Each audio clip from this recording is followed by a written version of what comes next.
We are recording. I'm Judy LaPorte. I am the interviewer today. I am here with Leah McBain and Sally Harris, and we're doing an interview with you for the Historical Society. Now, give me your name and the year you were born. I'm James Tinker. And what else? When were you born? What year? 1937. You're the same age as I am. In August. I'm in May, so I'm Oh, I'm a Leo. All right, so this interview is to find, well, actually, I want you to talk about what the police department has changed since you first came here to Newbury. I arrived here in 1980, and I was on the police PD for 11 years. So I left in 91, I guess. Everybody was very nice, selectmen very, very supportive. And they had arranged an office for me. They thought that was the right thing to do. My predecessor worked from his house and took calls from his house. And the old town hall in South Newbury, that was the town's town hall. And as you walk in the front door is a cloakroom on the side, not as big as this room. And they renovated it for me. I got a desk, I got a heater, I got a telephone, and a hook to put my coat on. But when I started thinking, I got reports to write, I would like a typewriter. Well, Mr. Tinker, we've got an extra manual typewriter. No, I need a little So I finally got a typewriter, heater, coat hook, and a phone. Were there any bathrooms in that building? I have a suspicion that you know the answer to that. I do know the answer to that. It was, I don't remember the details of the building, but there was room for meetings for town hall, I suppose. And at the back of the building on the left, behind the door, probably, I don't remember that part, there was a hole in the seat. So the police department has changed quite a lot. Yes, quite a bit. Have you not too long later, the fire station caught fire, and a lot of damage was done. And I think by that time I had Henry Thomas working on the police department part-time. We had a lot of part-time employees. And I got him down there while the smoke was still rising. The fire trucks were all out of the building. Everybody's standing around. I said, "Don't you dare think of a new building without me in it." So when it was built, I got my space. We had storage space for both our equipment and evidence, believe it or not. We produced some now and then. We had, as you came in the front door, there was a counter. And eventually we got part-time people to be at the counter for 4 or 5 hours a day. And that person helped us with filing system and whatnot. And we were underway. We had 2 cars at that time.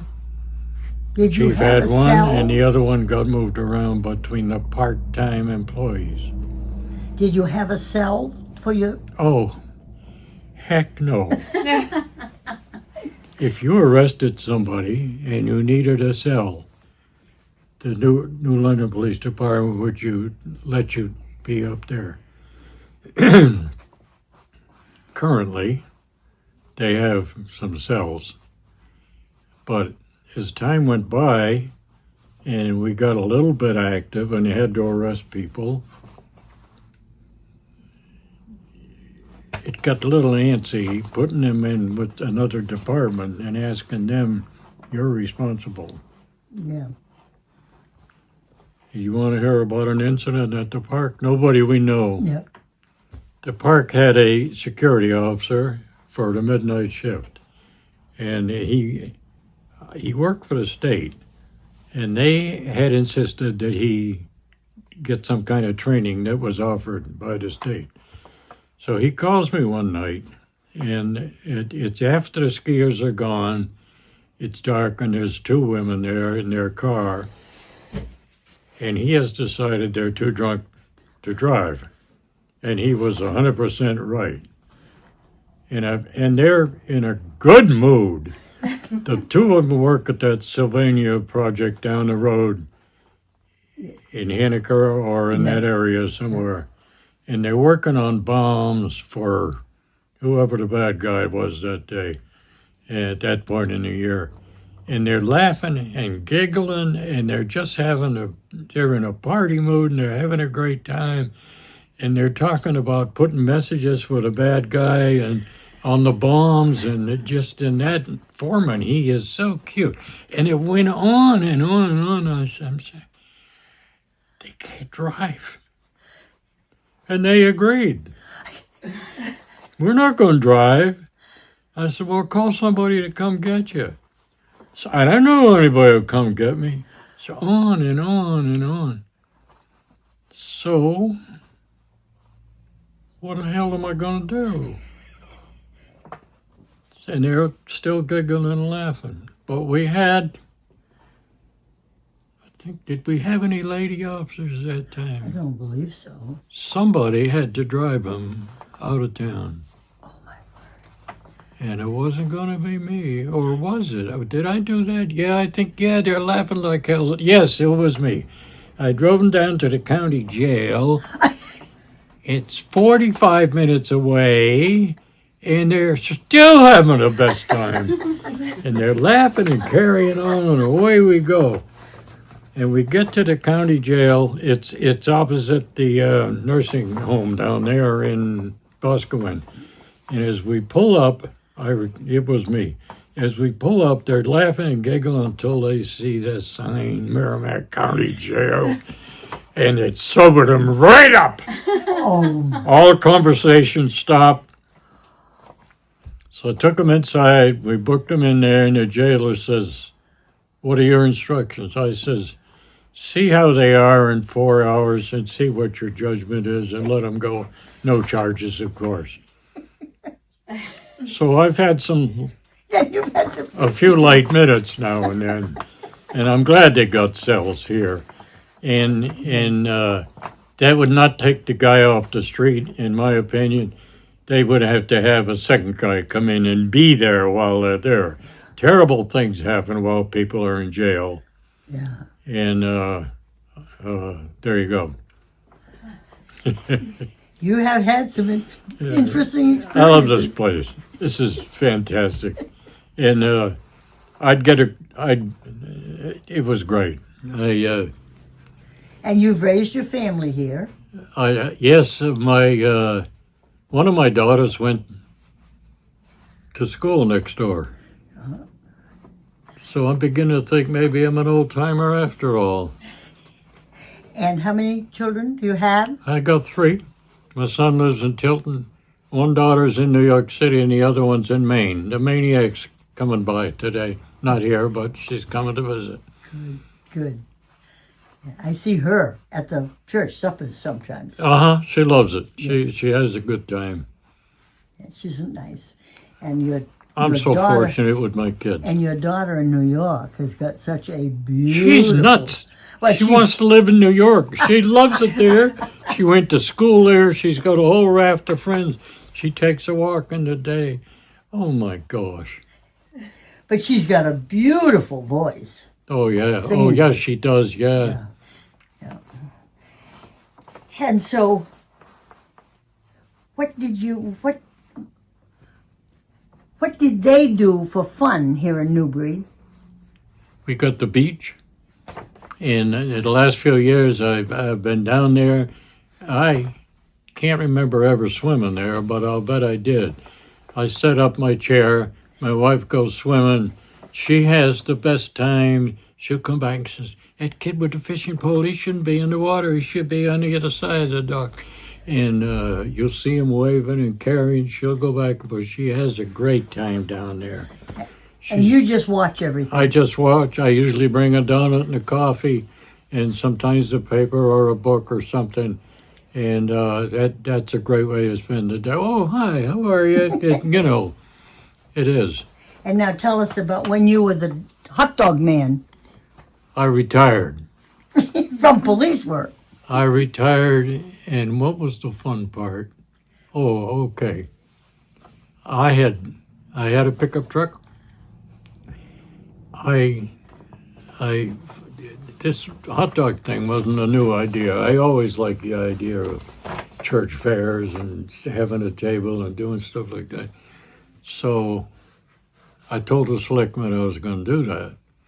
And I didn't buy any equipment or anything yet.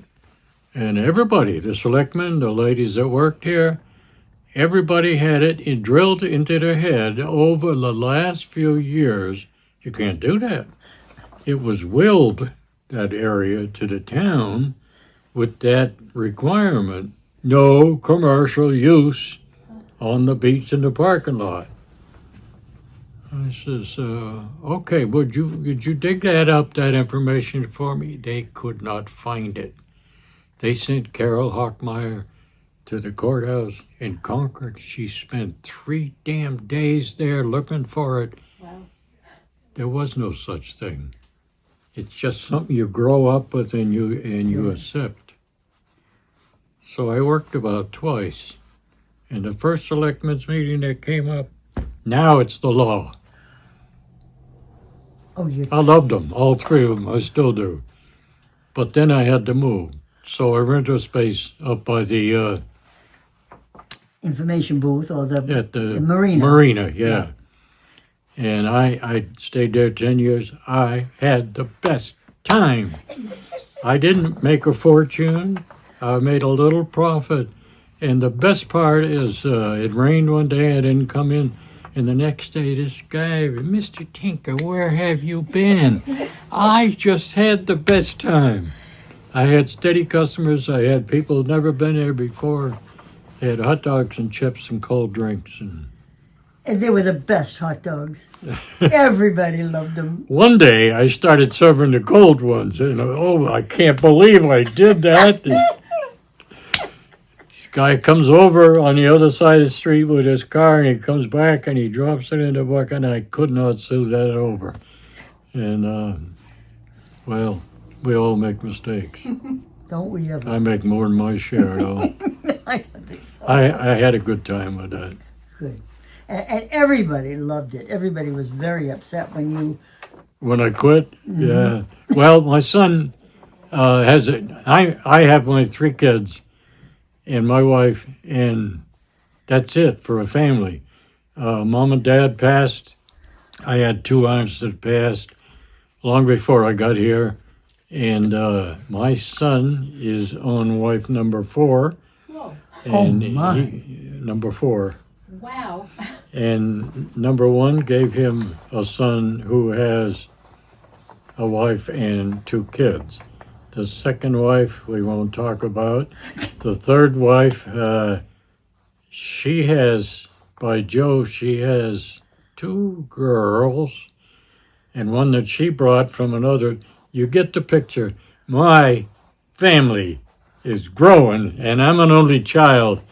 So after the hot dogs, towards the end of that 10 years, Saturday was my busy day, and I finally, I'm going over to Joe's and eat hot dogs at his house, and he has a big family, and can't remember them all, but lots of kids, and I spent a lot of time at his house in the summers. He'll have 50 people in the backyard, and 3 or 4 of them, I won't know who they are.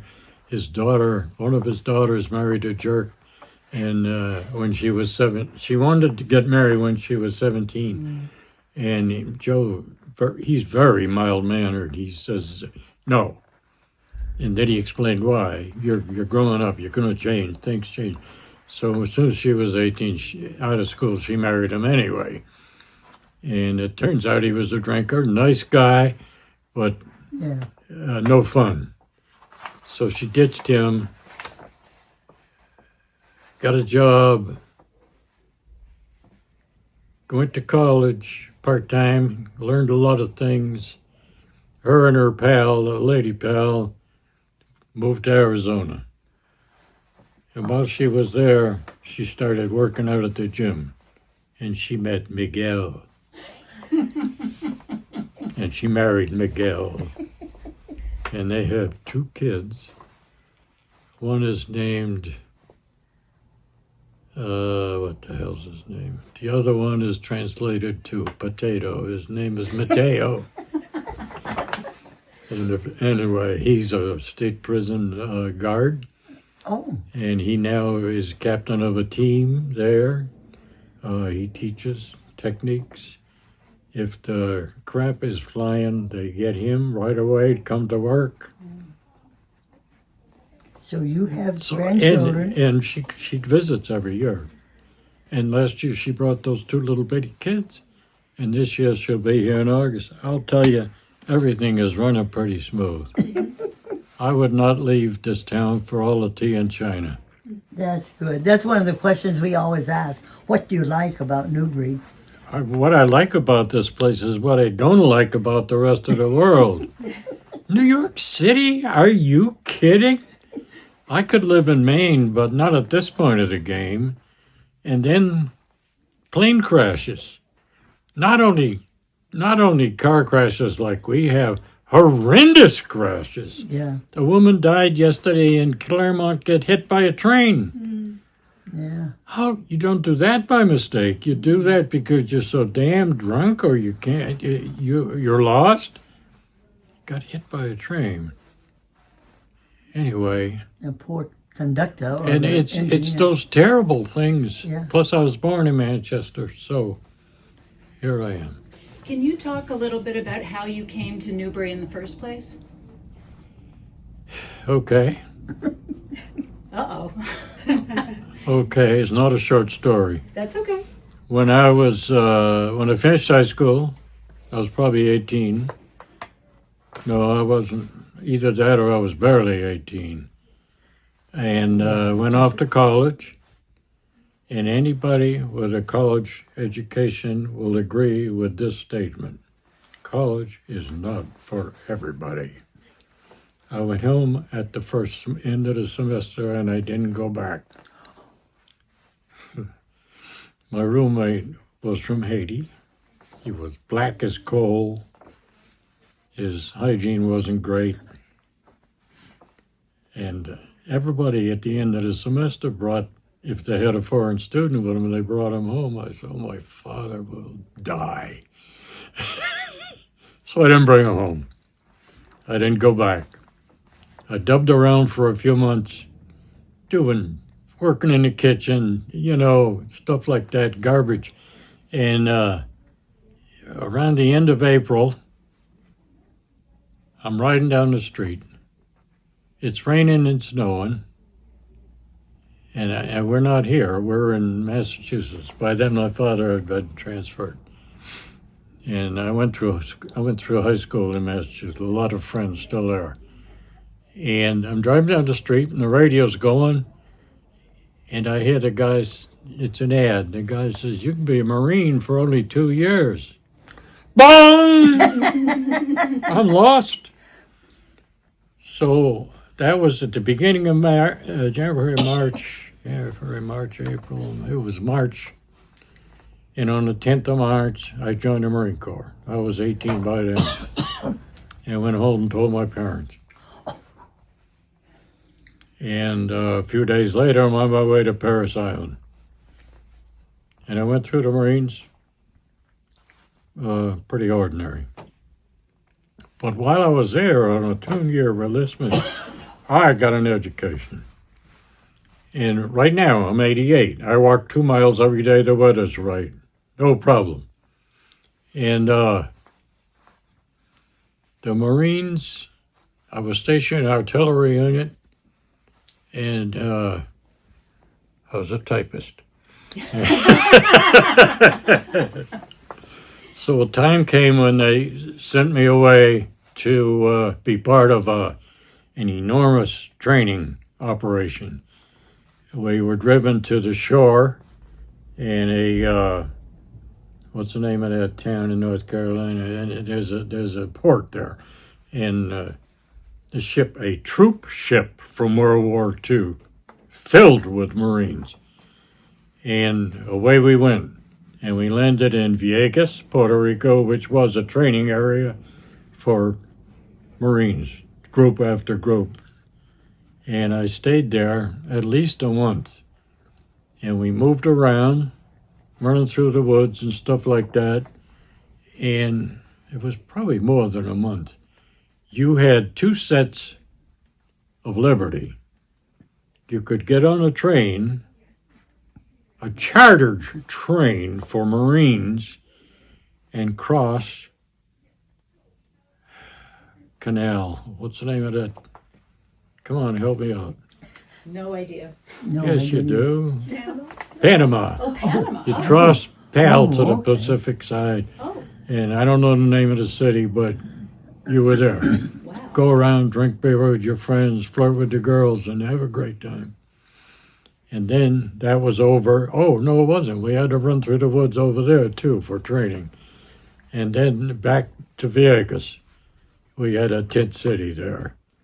And then you got some more liberty. You could get on that troop ship and go to Panama.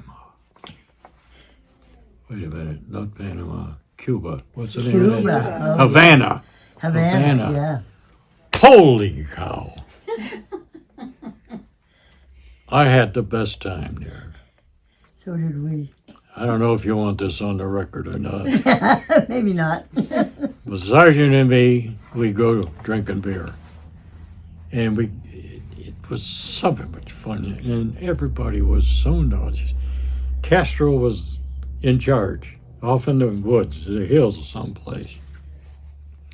And we knew that the whole point of going there was to show Cuba that there's a lot of Marines around. So I don't remember his name, but we ended up going into a tavern or a bar or something. And, there's 2 pretty girls over there. So we've had just enough beer to be friendly. And we go over, and somehow, and I'm not a dancer, but I danced my head off that night. That day, it was daytime. We're dancing back for these pretty girls. And we stayed at our table, but we got to dance a little bit. And we noticed, I don't know if I noticed the policeman first or something was going on at the table. They're putting their coats on or something. And anyway, I said, come here, officer. I says, we don't want these girls to go. We want to hang around with them. Stay here. And away he goes, and he comes back, and he says, these ladies are not prostitutes. I said, oh, my God, I know that. He says, you can walk them to the bus stop. So I said, yeah, a few more minutes with these pretty girls. So away we went, the 4 of us. Me and I don't remember her name, very long black hair. And we walked to the bus, and somehow we communicated. And I'm not too much beer, but just enough to be a great guy.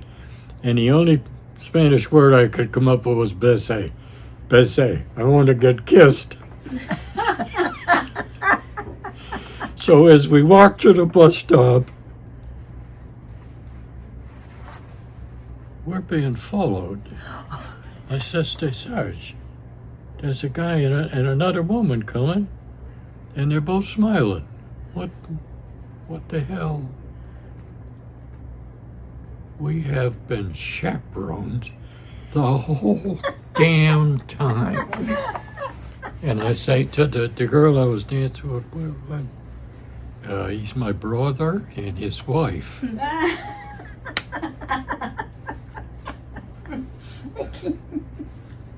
So I've had some fun. So I didn't get my kiss, and they got on the bus and they left. But I had her address and we corresponded. There was another Marine from Puerto Rico, and he translated for a while, and then he said, take her, she's getting serious. So I said, well, that would be nice. But I stopped writing. And then how long before you got into police work? Okay. I got a couple. I met my wife, got married, 2 kids. I had a couple shifts in the Metropolitan Police Department. After I got out of the Marines, that's where I went. But it took me too long, and I was getting. It was more than 2 years went by after I took the test and got an interview and everything. They didn't hire me. So finally they did. But I didn't know why the delay. 2 years. In the paper every month you'd see how short they were on cops. And toward the end of this 9 years that I was there, I got transferred to the recruiting division. And I thought that was a God-made job. I was so good at working hard to get recruits. But nobody wanted to work there. They'd send us to cities all over the country. We'd stay there for a week. We'd be on TV local, have ads in the paper, and come home with 3. Oh, my. So anyway, I go to the recruiting division. After I've been there a while, and I got to know the lieutenant pretty good. He was in charge. Recruiting division had 6 civilians working there, and 9 or 10 cops that were going all over the place. We had 2 recruiting offices separate from our office in town.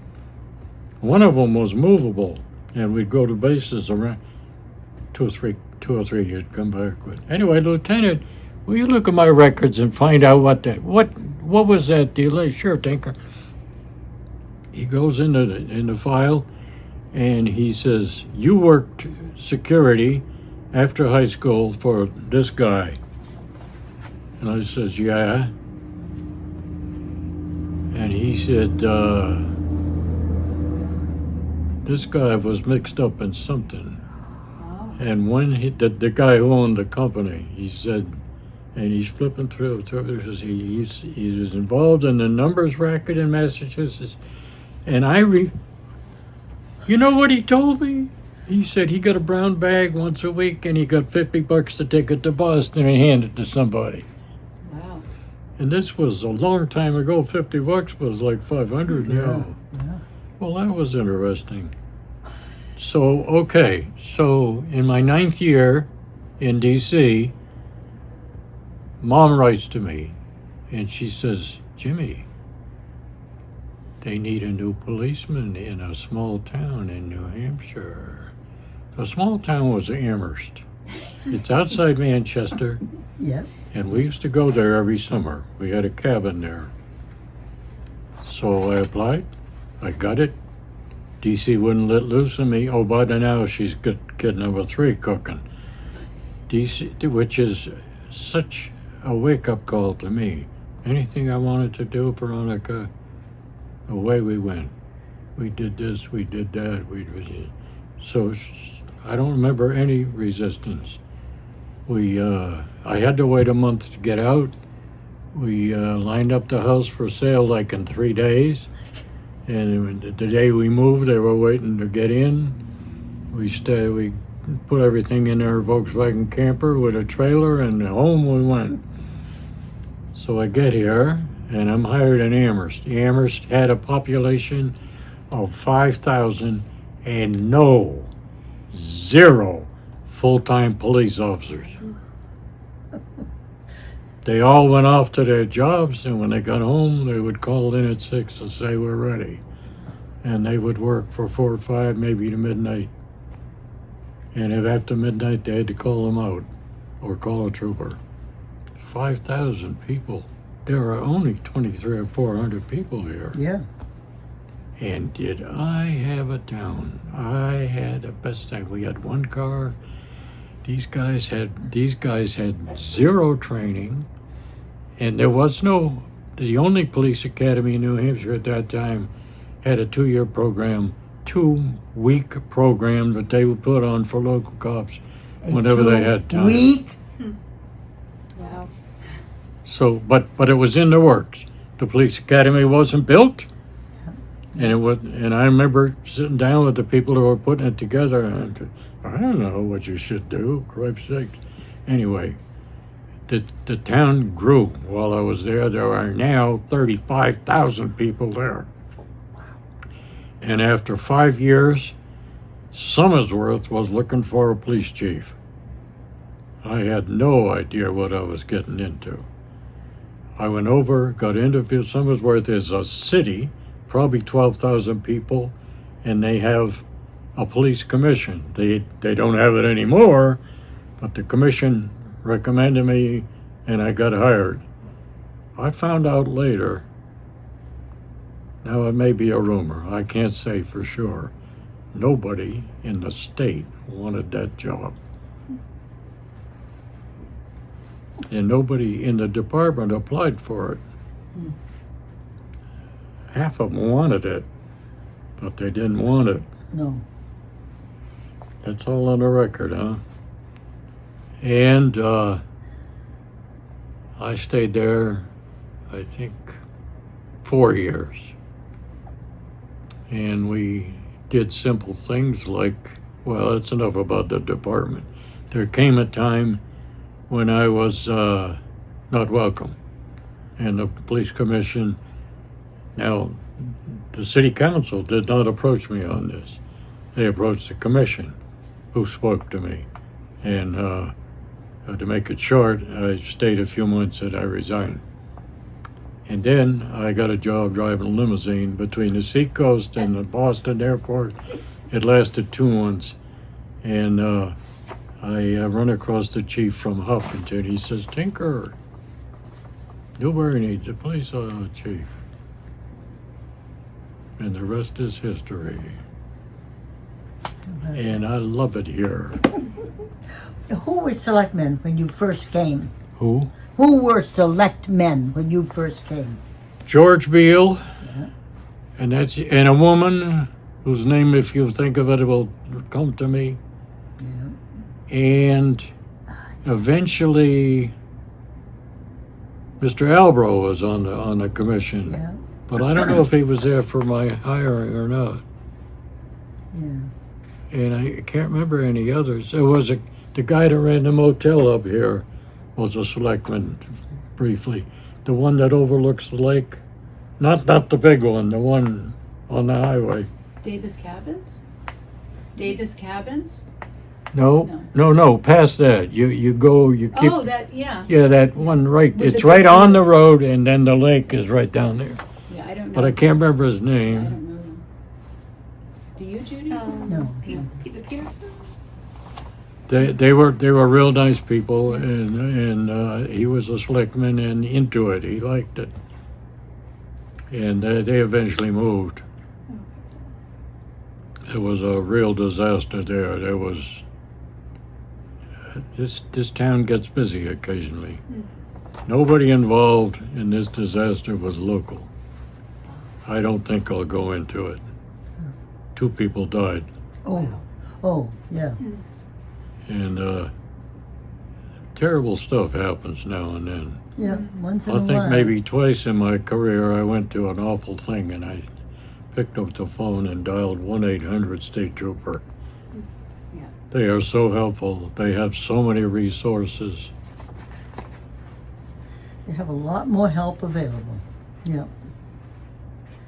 So what else would you like to tell us about? I love it here. I love it here because it's New Hampshire. The attitude is so different. I have a neighbor on one side who I don't see much of. And I drove in there one time to ask him a question. He was just so friendly. You need any help, call. And then he across the street is Dick Goslin. He comes over whether I call or not once a month and listens to me. And then Druniak, what's her first name? Pam. Pam Druniak lives right there. Past her is a guy and his wife and 2 dogs and 2 kids. And they're growing. They used to be little kids, and they would come down to the house because we got the driveway paved, and they would go in my garage and get the chalk, and they would just. That's cute. But, I came home to see that, and I was, what? Did they get permission, Ma? And she says, if the rain will take it away, and it does every time it rains. But now they're probably 10 and 11, and we're too old for that. They don't come down anymore. It's a great neighborhood. It's New Hampshire. There are people who won't speak unless you speak, and even then some of them don't hear you. They'll just walk off. But say, hey, can you help me out with this? They're right there. Friendly people. That is this place. What kind of changes have you seen in Newbury since you've Oh been my here? God. The fire station probably was the first one. This layout is fantastic. The school disappeared. The school traffic lady disappeared. And there's a town hall. And it should be called the town hall. It's got a hall in it. The town offices doesn't compare. One time after it was built, I wanted somebody to meet me down here, and I said, meet me at the town hall. And They went there. maybe it was the other way around, but they went to the wrong place. Anyway, what other changes? And the new police I don't know what the station- population The is. new police station. Oh my gosh. You don't want to hear that. You don't want to hear that. Is anybody else waiting to use this room? Nope. Okay. I'm driving back and forth between jobs from the Seacoast to Boston. And I like that job. It was fun. And it was long enough ago so the car was ancient. It seats 11 people. It was one of those that they make taxis out of in Boston and New York City. And I'll remember the name of it when I get home, the name of the company. So I'm going back and forth to the airport. And occasionally I have layover time. I'm going to tell you 2 stories. I picked up a book. It kind of grabbed me. And the name of it is something about psychic. I was a psychic for the police. My hair is standing up. You can believe what you want. There are people with that talent. Oh, yeah. He was a Dutch immigrant. He lived with his wife in a high-rise apartment in New York City. He was born just before World War II started. And he lived with his family in Holland, in a city. And he knew when that building was going to be bombed. Oh, my. This is creepy. And his whole life was like that. And his parents were scared of it. They tried to tame him down, and when he would say things like that, but they couldn't ignore it. Oh, my. So he grew, and he grew, and he grew, and by the time he was an adult, his name was Marinus Dykeshorn, and he wrote a book. If you're interested, you can look it up on the internet and get it. And he has worked for police departments worldwide, and only on homicides. You go do missing persons and stuff like that. And I, because of my abrupt leaving and not having a police job, I'm going to see that guy. So I told my wife, who, of course, didn't say a word, yes or no. So I flew on one of those, they had $25 two-way tickets from Manchester then on the airplane. So I got there and I got a cab and I went there. And I made an appointment. Yeah. And he was very glad to see me. He likes policemen, of course. And he had a little accent, and I don't remember him asking me any questions. He might have said, "What can I do for you?" And here is, I took notes and I kept them for a long time. And here are the things I remember. Your father is sick. Don't worry. He's going to die, but don't worry. Not soon. These 3 men that you work for, this is approximately what I learned, but the important things are, one of them walks with a limp. The one in charge, the chairman, is always got his hand inside of his dress jacket and he's ironing down his tie. And he went through several things like that. And he said, I told him my circumstances. And he said, "Don't worry, you will be back in business within 10 months or something like that. And you will be located on the water. You will recognize the building because it'll be trimmed in blue." That's crazy. Isn't that? And he told me other things that I was shocked. Anyway, that was my trip to this guy. And of course I read his book, so I was really impressed. So I'm thinking, well, it must be the lake. That's what he's thinking about. So the fire station gets built. And if you can check the pictures, there was a blue ribbon around the building. Yep. Isn't that something? Oh my word. You have had some interesting experiences. So while I'll knock it off pretty soon, but while I'm doing this riding back and forth, I pick up a woman and other people, and she's a TV personality, and she does cooking shows. I pick her up somewhere in New Hampshire. I take her down there, and she's going to get on a plane. She's sitting with me, and she's chatty, and she's a outgoing public kind of person, and she's telling me about, I've got all my dishes and stuff in the back, and pots and pans, and we're right on time. I'm not getting to the airport late or anything.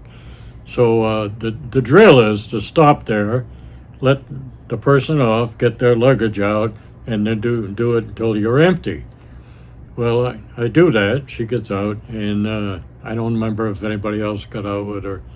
And I drive off, and I said, well, that was interesting. Before I get ready to come home, the phone rings. "Tinker, you've got my pots and pans in the car." Oh my word. So I circled around, and sure enough, there she is, panicky. And I gave her all her stuff, and we lived happily ever after. I